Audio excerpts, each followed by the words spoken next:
Taste every moment and live it out loud. I know this is the time. This is the time to be more than a name or a face in the crowd. I know this is the time. This is the time of my life. My life. More than a name or a face in the crowd. I know this is the time. This is the time of my life. Ooh, this is the time of my life. Thank you.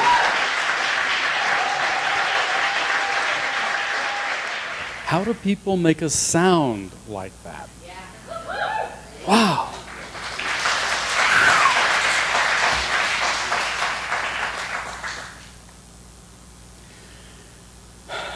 Well, good morning on you. It seems like 100 years since I've been back, and 2 weeks is a really long time, apparently. I didn't realize it until this morning when I came in. And we're moving into one of my favorite months of the year, as far as a speaking subject matter anyway. And that subject is imagination. Now, I happen also to really be fond of this time of year, this particular month, because it's my birthday month. So my imagination, it turns out, is more important to me than almost anything. Because I have used my imagination negatively and I've used my imagination positively. I've used it to suppress myself, I've used it to uplift myself. And I think that's true for all of us. So bottom line, one of the questions that I would like for you to consider today is, how are you using your imagination this particular day, this particular moment, and each successive moment hereafter? So if you only imagine, however, you remain in the imaginary. By applying spiritual tools and some action, your life will expand beyond any previous possibility. And today in specific, imagination is just beginning. So it's true that we all have an imagination. It's a natural part of who we are. It's part of what makes us what we are. And being aware that it goes with the first principle of desire, then using that information, we can end up building the life we really want. It's the office of the imagination to set the vision, said Dr. Holmes. And that vision, literally, sometimes is unconscious. Have you ever imagined something that you absolutely didn't want to be thinking about, and yet it was in there and it was running, it was squirrel caging like crazy? And getting it to stop that. It doesn't care. It doesn't listen. The imagination is very powerful. It will run away with us, and it will take us to the heights of ecstasy at the same time. So, there was a fire that broke out at a chemical plant outside a small rural town in the Midwest, and this chemical plant pretty much was the primary industry in the whole area, employed a lot of people in the area. And so when the fire broke out, the call went out to all the fire departments in the region, and they came to respond, because it started out as a small fire and then it just rapidly grew into a raging blaze. So when the fire departments arrived, all the fire chiefs were called together by the chairman, the CEO of the company, and he said, look, all of our secret formulas are in the safe in the office in the center of these buildings. I need for you to save them more than anything else. And I will give $50,000 to the fire department that is able to retrieve, stop the fire and retrieve those documents. And so they went to work, and the fire just kept keeping them at bay. They couldn't get anywhere near it. And so they made out the call for more fire departments to respond. And as they arrived as well, the CEO yelled at everybody, said, I'm now upping, if you save those documents, it's $100,000 I'll give to the fire departments. And still, the blaze kept them at bay. And in the distance, they started hearing this long, wailing siren. And this little old fire truck from a local territory volunteer fire department came ripping down the road. It went past all of the fancy new rigs and everything, smack into the middle of the blaze. And these old men who were members of the volunteer fire brigade for that particular fire department jumped off that wagon. Nobody was under 65, and they went fighting like crazy to put out this fire. And in very short order, they did. Well, amazed by the work that these old men had done with their little bitty old fire truck, the CEO went over and congratulated each of them individually and said, I'm going to give $200,000 to your fire department for this exquisitely powerful job you guys have done. And so, the news crew was around capturing all of this. And finally, when the CEO had finished congratulating and thanking each of the individual fire members of this fire brigade, the news reporter went over and said, good golly, what a spectacular job you guys did. What are you going to do with all that money? And so the 70-year-old fire chief said, well, the first thing I'm going to do is fix the brakes on that damn truck.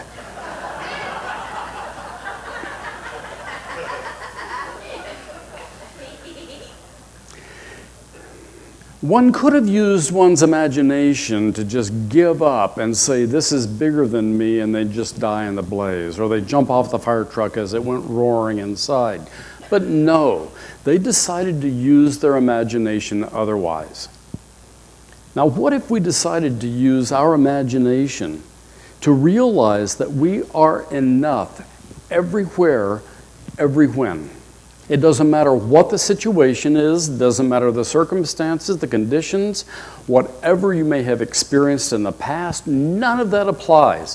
What if you use your imagination to give yourself a sense of empowerment? So how are you using your imagination?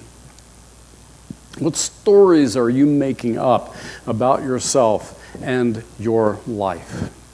Because you're using your imagination that way to make up those stories. Ernest Holmes, when we realize that life is not fundamentally physical, but mental and spiritual, it will not be hard for us to see that by a certain mental and spiritual process, we can demonstrate what we want.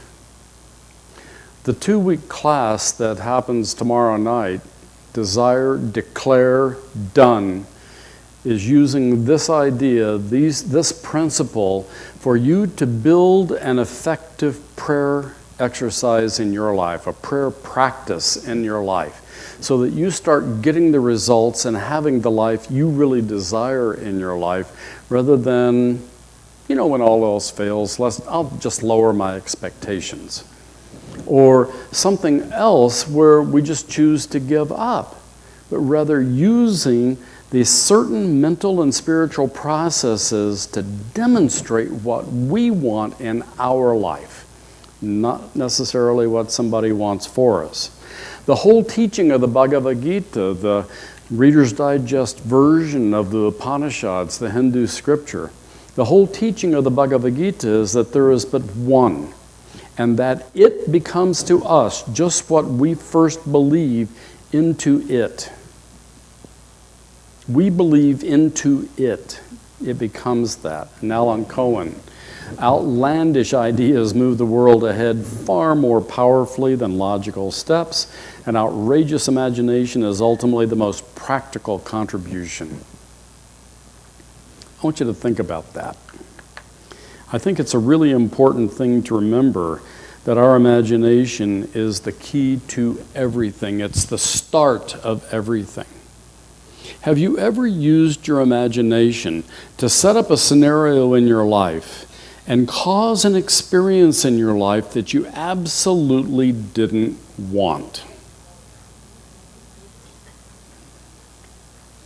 Of course. So in having conversations like this and teaching classes with this subject matter and doing these talks, etc., over 30 years in this industry as a minister of centers all over the Southwest, I always would encounter people who would challenge me with, "What do you mean? I created this? How can you dare say I created cancer? How can you say I created this situation, that I caused myself to get fired?" And I said, "Well, yeah. But you're not always aware of how that happened. I would not insult you to say that you consciously created these things, but I will absolutely say without any question you did create these things in your experience. Because there is one factor consistent with every experience, and that is that you were there.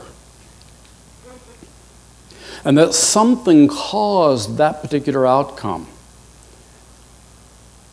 But let's be very clear. The conscious decision to have this particular outcome in our life was likely not where it started. I don't think anybody would consciously choose to be poor or ill or infirm in any particular way. No one would consciously choose that.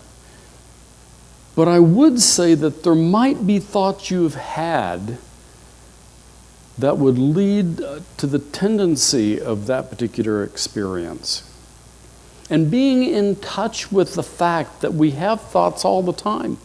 And some of these thoughts are not constructive, they're not helpful. They literally can cause a problem. They can cause something that you wouldn't want in your life. Not to correct those thoughts right then is the mistake. The conscious mind does not create its world, people. I know people say that, but the conscious mind is not what creates the world. It's the subjective mind, the unconscious mind, that does the creating. It's the machine, it's the factory. Conscious mind just chooses the template we would choose to put into the factory to produce as the outcome. But unless we can keep in our attention that conscious desire, that conscious decision, if we can't keep it in our minds and the other stuff overpowers it, it's the unconsciousness that ends up manifesting itself. That's why this is not a popular philosophy. You have to work at it. This is not a get-rich-quick scheme, so give up any notions about that. It's a very simple process to have the life we want. But it's not a get-rich-quick scheme. It doesn't, I'm just going to think myself wealthy. That's not it at all. That's only the beginning. That's where the imagination comes into play. And when we start adding emotion to it, to those thoughts, when we start building the excitement, the enthusiasm of the life of our greatest dream, that's when it starts taking form. Does magic happen? Oh, you bet. You bet. Sometimes it happens so quick you go, holy smokes, that was quick. A buddy of mine who introduced me to this teaching in 1982, Philip and I were sitting in this workshop. I don't even remember the workshop leader's name, but he was popular in the prosperity movement at the time. And he was giving us these ideas, and it was really the first time I'd been exposed to this kind of approach to realizing the life of my heart. And as we're sitting there, finished the workshop, and he starts passing the offering plate around for the love offering. And Philip is sitting next to me, and he's got this air of confusion going on about him.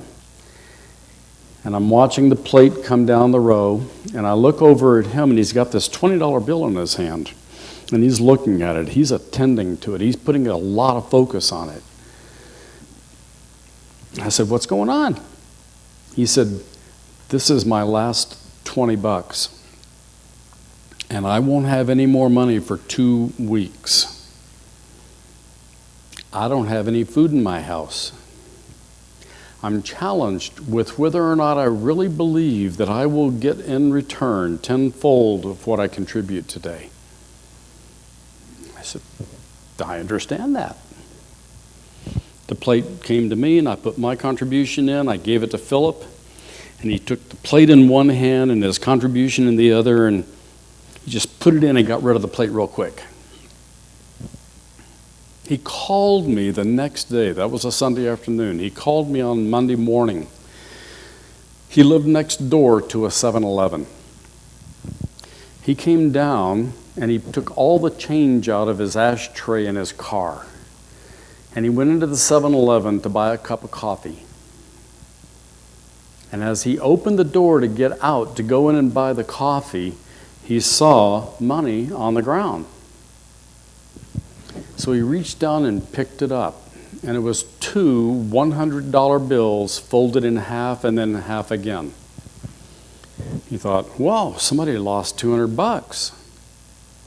He went inside and told the guy at the register, "Somebody left some money outside or lost some money outside, and if they will get a hold of me, here's my phone number, and tell me how much they lost, I will make sure they get it back." And he left. Never heard a word. No one called him. So after a week, he thought about the contribution he had made on Sunday, and he thought about the $200, which was exactly 10 times what he had put in the plate, and he went, "Smash, that's amazing. That was quick." Now, how would you use your imagination in that particular situation? Would you use it to worry about someone having lost $200? Would you use it to think whatever that contribution resource happened to be, to fill in the 200 bucks so that you could eat, etc., etc.? How would you use your imagination? Would you use it to validate the idea that if you give, you receive? A simple principle, a metaphysical truth. Now, I don't do the magical thinking approach that, if you give this much, you're going to get this much in return. I don't think it's that black or white. But I absolutely know that when I use my imagination to reinforce an idea, to make it more concrete in my mind so that my body starts feeling it, I do notice that there is an absolute consistent change and a persistent effect in my life. Some of you have heard me say that this teaching saved my life because I was headed down a road of pure cynicism. And we all know what cynicism does to the body. It wears it out. Creates a PTS kind of a reaction to all of life. It sees the negative in everything. That's not helpful. So in this teaching, I got to find out how to change that. And it's by using my imagination in the other way than using my imagination for more cynicism that I was able to change it and start seeing the potential good there. This outrageous imagination that Cohen is talking about. Émile Coué, the great French psychologist who came up in every way and every day in every way I'm getting better and better, came up with that affirmation. When the will and imagination are in conflict, the imagination will invariably gain the day. The will is what holds focus. Imagination is where the creativity is. We can hold focus on one particular thing, but if our imagination is still running us, the negative imagination, it will rule the day. Because the imagination can be so compelling. Alfred Hitchcock said there's more terror in the anticipation than in the bang. So we end up building more of an emotional field around our imagination rather than using the will to build the emotional field around that which we desire. And that's the secret. Tomorrow night we'll begin to work with desire, which is a natural thing for all humans. And decision making is natural for all humans. And then finally, on the following week, we will look at done. How we take our natural effect of desiring, adding to it the natural use of our imagination and deciding what we want in our lives, and then letting it happen the following week. Now, how do you clean up your thinking? Imaginal hygiene. What a great word. Imaginal hygiene is the inner art of self-managing the imagination, because the imagination is what will rule the day. To defend it from the forces that compromise, pollute, colonize, shrink, and sterilize it, and to cultivate those that illuminate, expand, and nourish. Which would you prefer? My guess is if you're in this room, you prefer the latter. You prefer illumination. You prefer lifting, expansion. You prefer nourishment. So, finally, Anna Freud, creative minds have always been known to survive any kind of bad training. How many of you have a creative mind? And if you didn't raise your hand, you still have a creative mind. How are you using that creativity? How are you using that mind? This is what I leave you with today. The simple fact that you're in charge of your life is a foregone conclusion in this philosophy. The simple fact that you will end up choosing the life you currently have, moment to moment to moment to moment. How do you choose to use your imagination today so that you step into the life you truly desire or wish you had? Which would you rather have? That which you desire, or would you rather wish you had it? Would you rather want it, or would you rather have it? Let's have the life of our heart's desire. Bless you.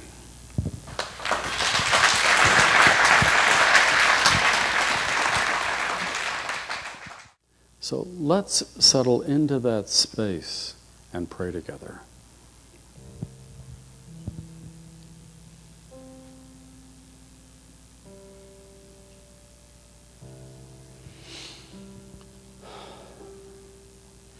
That one power, that one presence, that one intelligence that all of life lives within.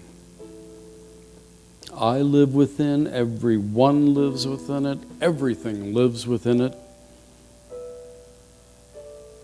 It lives within each and every one and everything. That law, all one. I now consciously choose to attend to the health, well-being, prosperity, love, compassion, joy, peace, and harmony that lives within it. So all of these qualities, these characteristics, I know as mine, I know as everyone's. And this time of healing prayer reminds each, such that the imagination runs with it, builds the experience of it. So as these words are spoken, the experience begins to build.